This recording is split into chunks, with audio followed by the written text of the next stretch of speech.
محبت کا کوئی ترازو نہیں ہوتا، پرواہ بتاتی ہے کہ پیار کتنا ہے۔ مجھے آپ کی ٹیڑھی پسلی سے بنایا گیا ہے، لہٰذا میں جیسی ہوں قبول کیجیے۔ سیدھا کرنے کی چکر میں آپ کی ہڈی پسلی ایک ہو سکتی ہے۔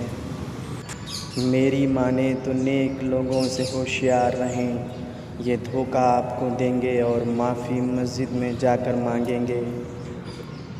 زندگی کی ٹھوکریں بڑی نرالی ہوتی ہیں، جب بھی لگتی ہیں یا کسی کی اصلیت دکھا دیتی ہیں یا کچھ نہ کچھ سبق سکھا دیتی ہیں۔ جس معاشرے میں مرد کی جیب سے اور عورت کے چہرے سے شادی کی جاتی ہو، وہاں معاملہ عموماً طلاق پر ہی ختم ہوتا ہے۔ ایک اچھے شوہر کے مل جانے سے عورت کی دنیا ہی جنت بن جاتی ہے۔